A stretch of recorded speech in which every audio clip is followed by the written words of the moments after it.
என்ன பண்ண போற? வெட்ட போற. அப்புறம் நாங்க எதுக்கு இருக்கோம்? அறுவலை கொடுத்து கிளம்புடா. ஏண்டா மஞ்சள் தண்ணி ஊத்தி மாலையை போட்டு பொட்டு வைக்கிறதுனா நீங்க வந்து வெட்டுவீங்களாக்கா? நாங்க தான்டா யூசர்ஸ். நாங்க தான் வெட்டணும். போடா. வெட்டிடுவோமா? வெட்டிடுவோம்.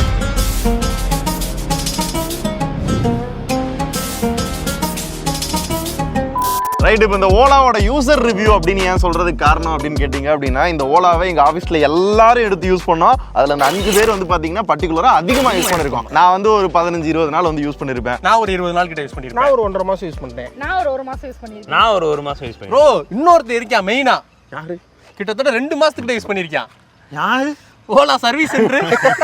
சுமாரியா இரு, அதெல்லாம் உள்ள சொல்லுவோம். இந்த மாதிரி நாங்க எல்லாருமே வந்து கலந்து யூஸ் பண்ணனால தான் ஒரு யூசர் எக்ஸ்பீரியன்ஸா மிக்ஸ்டா வந்து சொல்லலாம்னு இருக்கோம். சோ இதோட சொல்லலாம்னு இருக்கோம். கரெக்ட் இருக்கு, 3 ஆங்கிள் இருக்கு. ஆத்தாடி ரொட்டு வெயில் அடிக்குது.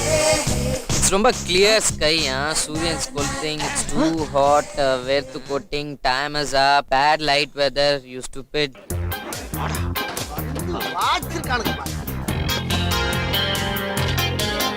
ஏன்டா அப்படி குரங்கு மாதிரி அங்கே இங்கே தவறுங்க? டேய் கொண்டு போய் வைடா. சிறிது நேரம் கழித்து உன்னைய வச்சு நிம்மதியா ஓட்ட தான் முடியலன்னு பார்த்தா வீடியோவும் பண்ண முடியல. அதனாலதான் ஸ்டூடியோக்குள்ளே ஏத்தியாச்சு. இனிமே கரண்ட் போனாதான் போகாது. வாயமுறா குரங்கு. ஓகே, இப்போ இந்த ரிவ்யூ எதுல ஸ்டார்ட் ஆக போகுது அப்படின்னு பாத்தீங்க அப்படின்னா, பையிங் கைட் அது இருக்கு. ஃபர்ஸ்ட் வந்து பையிங் கைட் வந்து பாத்துருவோம். பொதுவாவே ஒரு ஸ்கூட்டர் வாங்குறோம் அப்படின்னா நம்ம எல்லாம் எதை பேஸ் பண்ணி வாங்குவோம்? மெயினா பிராண்ட் வேல்யூ பாப்போம். சரி, build quality, design, riding, safety இன்ஃபர்மேஷன்லாம் என்ன கொடுத்துருக்கான்னு பாப்போம். ரைட். அப்புறம் ஃபீச்சர்ஸ், பெர்ஃபார்மன்ஸ் இதெல்லாம் ஓகேனா பிரைஸ் எவ்வளவுன்னு பாப்போம். ஆனா இவன் என்ன பண்ணிட்டான் தெரியுமா? கீழ இருக்க தூக்கி அப்படியே மேல சொல்லிட்டான். என்ன தெரியுமா? ஃபீச்சர்ஸ், பெர்ஃபார்மன்ஸ் அதை தூக்கி வச்சுட்டு மிச்ச எல்லாத்தையும் அப்படியே வந்து டீல்ல விட்டான். சோ அதனாலதான் இந்த பைக்கோட நிலைமை வந்து இப்படி இருக்கு. கவலைக்கிடமா இருக்கு. ரொம்ப கவலையாவது ஒழுங்கா கொடுத்துருக்கானா? இல்ல இல்ல இல்ல இல்ல. யோ பொறுமையா கொஞ்சம் கொஞ்சமா கக்குங்க. ஆதங்கமும் கிடையாது, கக்கவும் கிடையாது. இதான் ரியாலிட்டி. ஏன்னா அவங்க சொல்றது ஒன்னா இருக்கு, இங்க நமக்கு நடக்கிறது ஒன்னா இருக்கு. நான் சொன்னேன்ல அந்த பவர் அண்ட் பெர்ஃபார்மன்ஸ் டாப்ல கொண்டு வந்து வச்சிருக்காங்கன்னு. அவங்க சொல்றபடி 4 கிலோவாட் பேட்டரியில 195 கிலோமீட்டர் வரை ரேஞ்ச் கிடைக்கும் அப்படின்னு சொன்னாங்க. நம்மளுக்கு என்ன கிடைச்சு தெரியுமா? என்ன ப்ரோ கிடைச்சிச்சு? நீங்க எதுக்கு வந்தீங்க? இல்ல இவர் எதுக்கு வந்தாரு? எதுக்கு நீ இருக்க சொல்லு.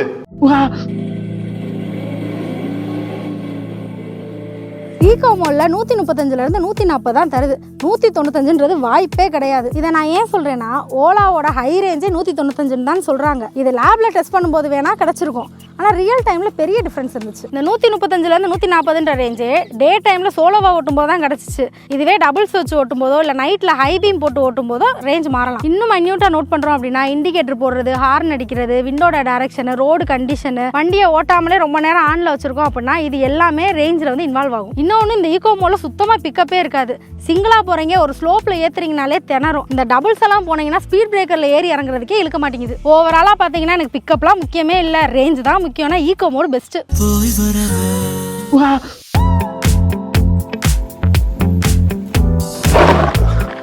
இந்த நார்மல் மோட்ல எங்களுக்கு கிடைச்ச ரேஞ்சுன்னு பாத்தீங்கன்னா 110 கிலோமீட்டர்ல இருந்து 120 கிலோமீட்டர் தான். இதுவுமே டே டைம்ல சோலோவா டிராவல் பண்ணி 50 to 60 ஸ்பீட் மெயின்டைன் பண்றப்ப மட்டும்தான் இந்த ரேஞ்ச் கிடைக்குது. சப்போஸ் நீங்க டபுள்ஸ் போறீங்கனாலோ, நைட் டைம்ல ஹை பீம் போட்டு ஓட்டுறீங்கனாலோ, ஹார்ன் அடிக்கடி யூஸ் பண்றீங்கனாலோ, டாப் ஸ்பீட்ல போறீங்கனாலோ இந்த ரேஞ்ச் வந்து மாறும். இந்த நார்மல் மோட்ல டாப் ஸ்பீட் லிமிட்னு பார்த்தா 80 கிலோமீட்டர். பட் 80 கிலோமீட்டர் ஸ்பீட்ல போனாலும் கான்ஃபிடென்ட்டா க்ரூஸ் பண்ண முடியுது. இந்த மோட்லயும் டபுள்ஸ்ல போறப்போ ஒரு ஸ்லோப் வந்துச்சுன்னா திணற தான் செய்யுது. தேவை இருக்க இடங்கள்ல இதோட டார்க் வந்து பெருசா ஃபீல் பண்ண முடியல.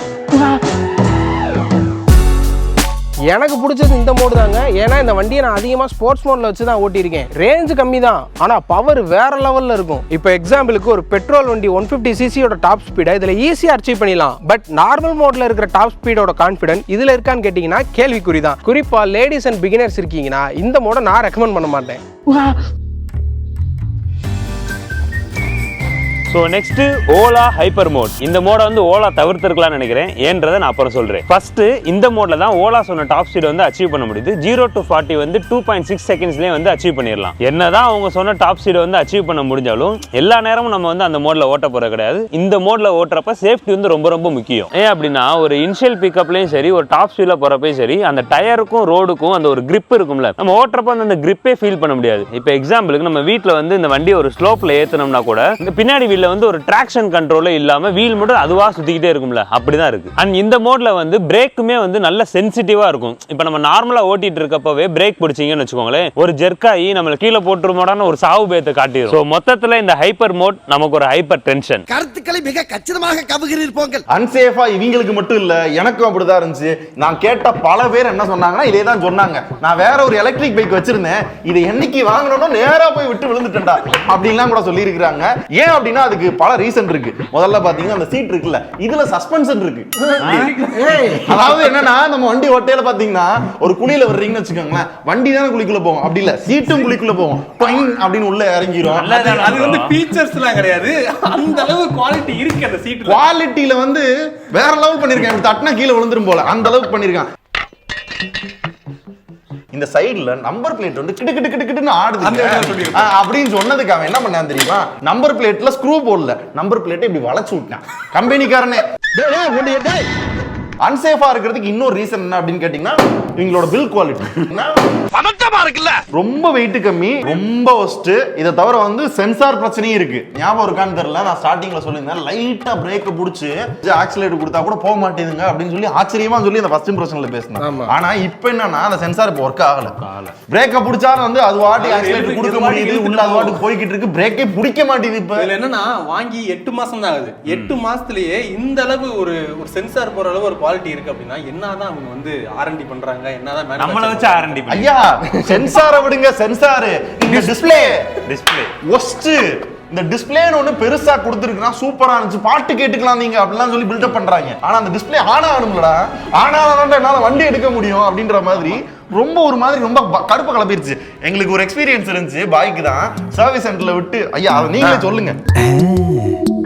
அன்னைக்கு காலையில 6 மணி இருக்கும். இந்த டிஸ்ப்ளே ஒர்க் ஆகலன்னு சொல்லி கொண்டு போய் சர்வீஸ் சென்டர்ல விட்டோம். எத்தனை நாள்? ஃபர்ஸ்ட் விடும்போது ஒரு 20 நாள்.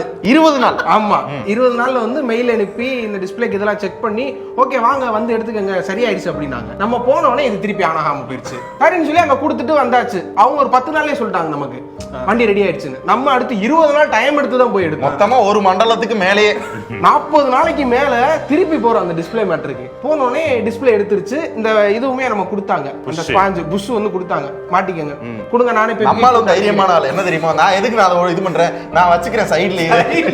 அதுல மாட்டா மறுபடியும் விழுந்துரும்ல. வண்டி அங்க இருந்து எடுத்துட்டு நேரா இளநீ கடைக்கு போறோம். நானும் குணாபுரமும் வண்டியை நிப்பாட்டிட்டு இளநீ சாப்பிட்டு திருப்பி வந்து வண்டியை ஸ்டார்ட் பண்ணா ஸ்டார்ட் ஆகும்னு நினைப்பீங்க, அதுதான் இல்ல. அங்கதான் ஒரு ட்விஸ்ட். ஆன் பண்ணா டிஸ்ப்ளே தெரிய மாட்டேங்குது.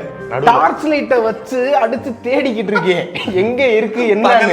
இப்ப பாருங்க பக்கத்துல ஏன்னா இந்த வண்டி எப்படின்னு நல்லா இருக்குமா, சூப்பரா இருக்கும் கேட்டிருக்கா ப்ரோ.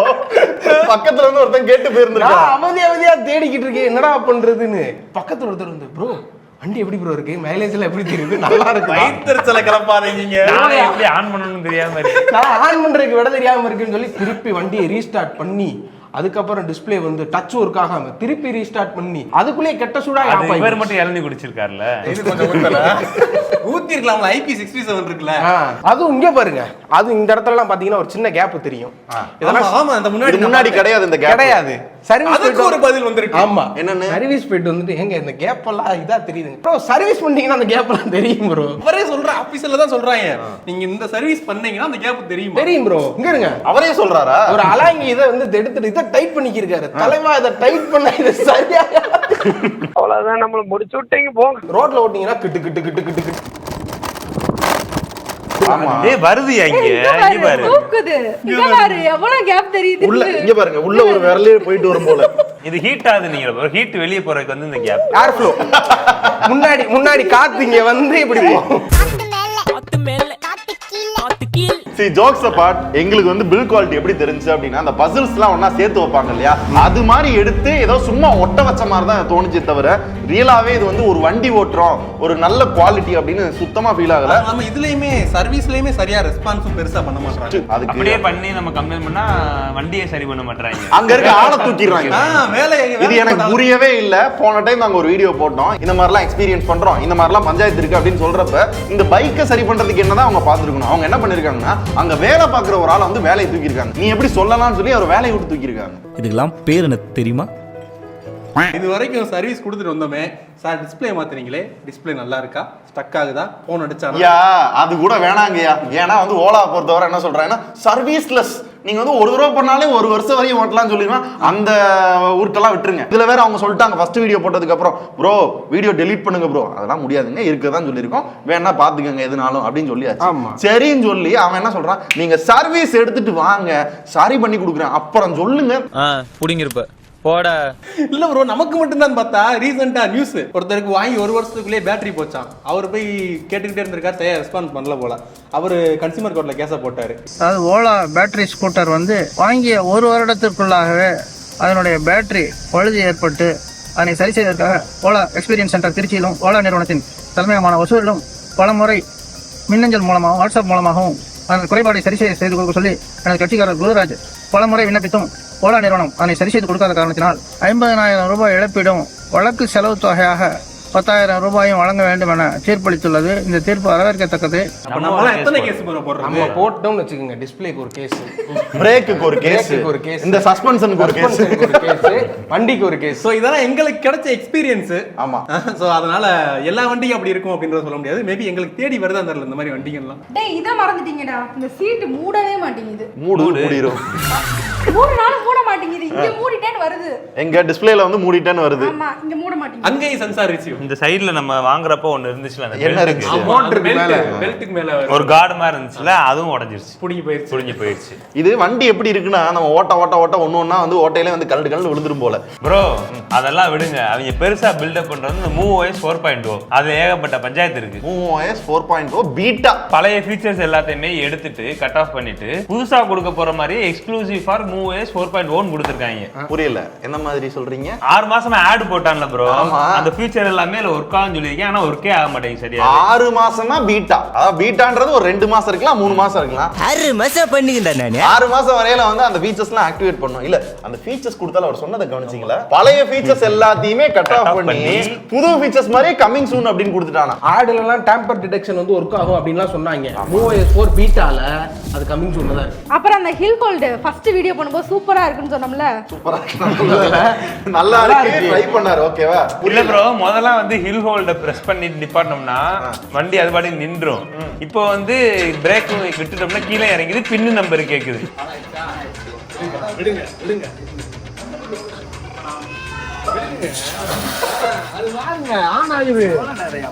திடீர்னு ரீஸ்டார்ட் பண்ண சொல்லுது ப்ரோ. அப்படி ரீஸ்டார்ட் பண்ணாலும் ஓவர் ஹீட் ஆகுது. அது இந்த பிரேக் சுத்தமா பிடிக்க மாட்டேங்குது. இத வச்சு தான் மேனேஜ் பண்ணி ஓட்ற மாதிரி இருக்கு. இப்போதான் சர்வீஸ் பண்ணீங்க. ஆமா ப்ரோ, சர்வீஸ் சென்டர் கொண்டு போய் பயமா இருக்கு ப்ரோ. வச்சுக்கறாங்க ப்ரோ. மறுவீட்டுக்கு இந்த வண்டி நம்ம கிட்ட நின்னதை விட அங்க நின்னதா அதிகம். இன்னொன்னு இருக்கு, ஜியோ பென்ஸ், டைம் பென்ஸ் ஒன்னு இருக்கு. ஜியோ பென்ஸ்னா வண்டி இருக்குன்னா ஒரு சர்க்கிள் போட்டுக்கலாம், ஒரு 5 கிலோமீட்டர் சரௌண்டிங், 10 கிலோமீட்டர் சரௌண்டிங். அதை தாண்டி வண்டி வெளியில போறப்ப நமக்கு நோட்டிபிகேஷன் வரும். ஆமா, ஐபாட்டுக்கு எடுத்துட்டு போயிட்டே இருக்கானா? அவரெல்லாம் பிடிக்க முடியாதுங்க. இது எங்க வண்டி? அங்க ட்ரிபிள்ஸ் போவோம், ஃபோர்ஸ் போவோம், பைஸ் போவோம்.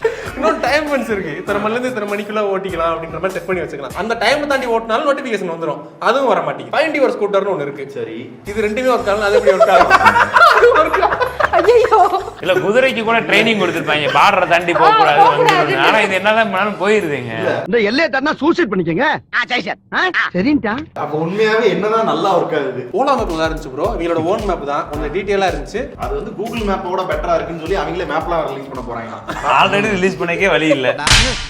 இப்போ வந்து ப்ராக்சிமிட்டி அன்லாக்னு ஒன்று இருக்கு. அது வந்து நம்ம இந்த போன்லயே வந்து அன்லாக் பண்ணிக்கலாம் வண்டியை. இந்த பூட் இருக்குல்ல, பூட்டவே மாட்டேங்குது, பூட்டுன்னு வச்சிருக்காங்க பேரு. இது இப்போ வந்து ஒரு குறிப்பிட்ட ரேஞ்சு கிட்ட நம்ம வந்துட்டோம்னா வண்டி வந்து ஆட்டோமேட்டிக்கா அன்லாக் ஆயிடும். இதெல்லாம் வந்து அப்பப்போ எடுக்குது, அப்பப்போ எடுக்க மாட்டேங்குது. இப்போ கூட எடுக்கல, இங்க பாருங்க அன்லாக்ல இருக்கா. ஆமா, லாக் பண்ணி பாப்போமா? unable to connect your scooter. அது என்ன வரல, இல்ல இனிமே வரும். இனிமே இந்த லாக் ஆயிடுச்சு.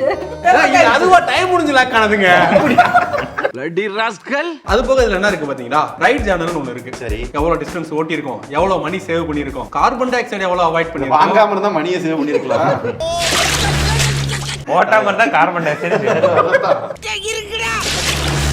கூத்துரையும் அடி வாங்கியாச்சு, சேத்துரையும் அடி வாங்கியாச்சு. ரீஜன்ல இப்ப வரைக்கும் வண்டி வாங்கி இப்ப வரைக்கும் எவ்வளவு கிலோமீட்டர் வந்து நம்ம வந்து எடுத்துருக்கோம்? ஆமாங்க, இதை தாங்க கேட்கணும்னு நினைச்சேன். இந்த ரீஜன் அப்படின்ற ஒரு விஷயம் இருக்கு இல்லையா, நான் ஓட்டுறப்ப அதை பெருசா வந்து பயன்படுத்தல. யாராவது பயன்படுத்துனீங்களா? எப்படி இருந்தது? அது வந்து டே டு டே லைஃப்ல வந்து பெரிய டிஃபரன்ஸ் வந்து நமக்கு தெரியாது.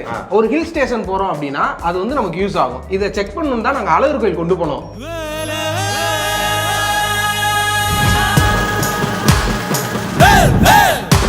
இப்போ நம்ம அழகர் கோயில் மலையில இருக்க பழமுதிர் சோலை கிட்ட தான் இருக்கும். இங்க இருந்து இந்த மலை இறக்கத்துல இருக்கிற பார்க் வந்து 3 கிலோமீட்டர். ஸோ இந்த இறக்கத்துல தான் நம்ம ரீஜன் மோட செக் பண்ண போறோம். ஸோ இந்த ரீஜன் மோட் வந்து எப்படி ஒர்க் ஆகும் அப்படின்னா, கைனடிக் எனர்ஜியை வந்து எலக்ட்ரிக் எனர்ஜியை மாற்றி வந்து பேட்டரியில் வந்து ஸ்டோர் பண்ணி வச்சிருக்கும். ஸோ இது காரில் எப்படி ஒர்க் ஆகும் அப்படின்னா, நம்ம பிரேக் அப்ளை பண்ணிட்டு விட்டாலே அந்த ப்ராசஸ் வந்து நடக்கும். இந்த ஓலா பைக்ல வந்து ஆக்சிலேட்டர் வந்து ரைஸ் பண்ணிட்டு விட்டுட்டாலே அந்த ப்ராசஸ் நடக்க ஆரம்பிச்சிடும். இதுல லோ, டிஃபால்ட், ஹை அப்படின்னு 3 மோட் இருக்கு. இப்போ ஹைல வச்சு தான் செக் பண்ண போறோம். ஸோ இப்போ நம்ம ஓலால பார்த்தீங்கன்னா 60% சார்ஜ் இருக்குது, 88 கிலோமீட்டர் ரேஞ்ச் காட்டுது. இப்போ கீழே இறங்கிட்டு இந்த ரேஞ்சில் எது சேஞ்ச் இருக்கா நம்ம செக் பண்ண போறோம்.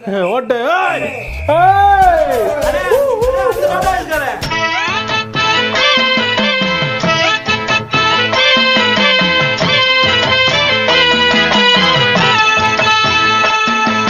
ஸோ இப்போ நம்ம வந்து 3 கிலோமீட்டர் கீழே வந்துட்டோம். மேலே நமக்கு 88 ரேஞ்சு காட்டுனது, கீழே வந்து 87 தான் காட்டுது. ஸோ 3 கிலோமீட்டர் இருக்கிற இடத்துல வந்து நமக்கு 1 கிலோமீட்டர் தான் மைனஸ் ஆயிருக்குது. ஸோ ரீஜெனரேட்டிவ் சிஸ்டம் வந்து நல்லாவே ஒர்க் ஆகுது. ஆனால் அதுலேயும் என்ன ஆச்சு அப்படின்னா, மலை இறங்கும் போது நமக்கு நல்ல ரேஞ்சு கொடுக்குது. ஆனால் ஏறும்போது 3 கிலோமீட்டர் ஏறினாலே 10 கிலோமீட்டர் ரேஞ்சு அடி ஆயிருது. அது ஹில்ஸ்ல காமனா நடக்கிறது தான். பொதுவா ஒரு எலக்ட்ரிக் ஸ்கூட்டர் எதுக்காக வாங்குவோம்? பெட்ரோலோட செலவை குறைக்கிறது. குறைஞ்சிச்சா? அதுக்கெல்லாம் குறைஞ்சிருக்கும். ஆனா அதோட பிரைஸ் டிஃபரன்ஸ் என்ன அப்படின்றத பார்க்கணும். தென் வீட்டில் நம்ம சார்ஜ் போடும்போது எவ்வளவு யூனிட் கன்சியூம் பண்ணுது அப்படின்றதையும் பார்க்கணும்ல. ஸோ அதை செக் பண்றது தான் அன்னைக்கு ஒரு நாள். இப்போ நம்ம ஓலால ஃபுல் சார்ஜ் ஆகிறதுக்கு எவ்வளோ யூனிட் எடுக்குது அப்படின்றதான் பார்க்க போகிறோம். ஸோ நம்ம ஓலால சார்ஜ்னு பார்த்தீங்கன்னா 16% இருக்கு. ஸோ இப்போ மீட்டரில் யூனிட் வந்து 11,412 ஓடி இருக்கு. ஸோ இப்போ வந்து வீட்டில் இருக்க எல்லா லைட்டு, ஃபேன் எல்லாத்தையுமே நம்ம ஆஃப் பண்ண போகிறோம். வெறும் ஓலா மட்டும்தான் சார்ஜ் ஆக போகுது. ஸோ இப்போ சார்ஜை போட்டு விட்டுட்டு ஃபுல் சார்ஜ் ஆகிறதுக்கு எவ்வளோ யூனிட் கன்சியூம் பண்ணுது அப்படின்றதான் பார்க்க போகிறோம். A few moments later. ஒரு வழியா ஃபுல் சார்ஜ் ஆயிருச்சு. ஸோ யூனிட் அப்படின்னு பார்த்தீங்கன்னா ப்ரோ அப்படிங்கிட்டாங்க 11,415.5 கிட்டத்தட்ட ஒரு 3.2 அந்த சம்திங் வந்திருக்கு. ஸோ இப்போ இருக்க டேரிஃப்ல அதிகபட்ச அமௌண்ட்னு பார்த்தீங்கன்னா 11.50 அப்படி கனெக்ட் பண்ணி பார்த்தா கிட்டத்தட்ட 35 ரூபா கிட்ட வரும். ஸோ இப்போ 16% இருந்து ஃபுல் சார்ஜ் ஆனதுக்கு எடுத்துக்கிட்ட டைம்னு பார்த்தீங்கன்னா ஒரு 5.5 மணி நேரத்துக்கிட்ட ஆச்சு. 0 to 100 போட்டோம் அப்படின்னா ஒரு 6 மணி நேரத்துக்கு மேலேயே ஆகும். ரொம்ப நேரமா மத்தியானம் மட்டுமே பேசி என்ன நல்லா இருந்துச்சு, ஏதாவது சேஞ்ச் பண்ணாங்களா, என்ன புதுசா இருக்கு போன ஜெனரேஷன்ல இருந்து? சேஞ்ச் பண்ணிருக்காங்களா டிசைன்ல? சொல்லுங்க. போன தடவை டிசைன்ல என்னெல்லாம் குறையா சொன்னாங்களோ அதெல்லாம் ஒரு சில இதை வந்து சேஞ்ச் பண்ணிருக்காங்க. இந்த ஃப்ளோர் போர்டு இருக்குல்ல, இதுல பம்பு மாதிரி இருக்கும் ஜென் 1ல. சோ இதுல வந்து அதை ஃபிளாட் ஆக்கிட்டாங்க. இதுல ஒரு ஆள் நின்னுக்கலாம், அதாவது பேக் வச்சுக்கலாம் அந்த மாதிரி. பின்னாடி வந்து அவனை சொல்லி நிறுத்துங்களாண்டா, ஏய் நிறுத்துங்களாண்டாரு. பின்னாடி கிராப் ரயில் வந்து லைட் வெயிட்டா கொடுத்திருந்தாங்க. இப்போ கொஞ்சம் வந்து ஸ்டீல்ல கொடுத்திருக்காங்க. நல்லா ரெஜிடா இருக்கு. முன்னாடி வந்து மோனோ சஸ்பென்ஸ் கொடுத்திருந்தாங்க, இப்போ டெலஸ்கோபியா கொடுத்திருக்காங்க. அப்புறம் இந்த ஸ்விங் ஆர்ம் வந்து மாத்திருக்காங்க. இந்த மோட்டர் டிரைவ் இது வந்து முதல்ல அலுமினியம் கேசிங்குள்ள வரும், அதனால சவுண்ட் கேட்காது. இப்போ ஓப்பனா இருக்கனால தான் அந்த சவுண்ட் கேக்குது, நம்ம கேக்குது. ஆனா இருந்தாலும் நமக்கு ரொம்ப கேட்டுச்சு, அதை அவங்க சரி பண்ணி தரல. போன 8.5 கிலோவாட் மோட்டர் இருந்துச்சு, சரி அதை 11 கிலோவாட்டா மாத்திருக்காங்க. அதனால தான் அந்த டாப் ஸ்பீடு. ஆனா போன தடவை யூஎஸ்பி போர்ட் இல்லையோ? இருந்துச்சு, இதுலயுமே இருக்கு. நம்ம இந்த இதுக்குள்ள இருக்கு, நம்ம தான் பார்க்கல. அங்க யாருங்க யூஎஸ்பி சார்ஜிங் கொடுக்கலன்னு சொன்னது? யாருங்க இவரு? நான் தான் சொல்லிட்டேன், பகிரங்கமா மன்னிப்பு கேட்டேன். நான் பார்க்கல. உங்க வீட்டு பிள்ளையா நினைச்சு எல்லாரும் என்னை மன்னிச்சிருக்கேன். இருக்கு, சார்ஜ் பண்ணிக்கலாம். இந்த பின்னாடி சாக்கப் இருக்குல்ல, இது வந்து ஹரிசான்டலா கொடுத்திருந்தாங்க, இப்போ வெர்டிகலா கொடுத்திருக்காங்க. பூட் ஸ்பேஸ் வந்து 36ல இருந்து 34 குறைச்சிருக்காங்க. அப்புறம் வந்து இங்க டிஸ்ப்ளே, அதுக்கு எம்சி யூனிட்லாம் இருக்குல்ல, அது ஜென் 1ல வந்து தனித்தனியா இருக்குமா. இதுல வந்து இன்டகிரேட் பண்ணி கொடுத்தனால வந்து அந்த வயர்ஸ் அந்த இதெல்லாம் இருக்குல்ல, அதோட வெயிட்லாம் ப்ரொடெக்ஷன் ஆகி வெயிட்டே ஓவராலாவே கம்மியா இருக்கு அப்படின்ற மாதிரி சொல்றாங்க. Weightless, wireless, useless. மொத்தத்தில் இந்த வீடியோ வந்து எங்கேயுமே வந்து பெருசாக ஸ்பெக்கோ இல்லை ரொம்ப டீட்டெயில்டாக வந்து டெக்னிக்கலாக வந்து பார்த்துருக்க மாட்டீங்க. ஏன் அப்படின்னா அஃப்கோர்ஸ் இதுக்கு முன்னாடி நிறைய வீடியோ வந்தது, நாங்கள் தான் ரொம்ப லாஸ்ட்டாக இருக்கிறது கூட பாசிபிள் இருக்கு. ரீசன் என்ன அப்படின்னா, நாங்கள் யூஸ் பண்ணணும் அப்படின்னு நினைச்சோம், எங்கள் ஆஃபீஸில் எல்லாருமே யூஸ் பண்ணோம், அந்த எக்ஸ்பீரியன்ஸ் தான் பார்த்தீங்க. ஓலா அப்படின்றது ரொம்ப மோஸ்ட்டாக நம்ம எல்லாத்துக்குமே தெரிஞ்சது கேப்.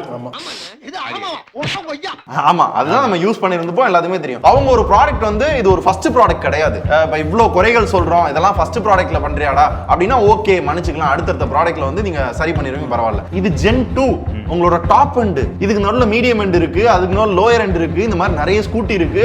கார் வர போகுதுன்றாங்க, தனியாவே ஸ்கூட்டி ஏதோ ஓடுமாமே, அதுவாவே வந்து ஆன் பண்ணோம்னா நம்ம பக்கத்துல வந்து நிக்குமா, இந்த மாதிரிலாம் நல்லா சொல்றாங்க, ஹைப் ஏத்துறாங்க. பட் அதுக்கான ஒரு வேல்யூ இருக்கா, ஒரு ட்ரஸ்ட் கிரியேட் ஆகுதான்னு கேட்டீங்கன்னா ஒரு யூசர் வாங்கி யூஸ் பண்ணதுக்கு அப்புறம் தான் ரியாலிட்டி புரியுது. கண்டிப்பா இதை வந்து ஏத்துக்கிறவே முடியாது.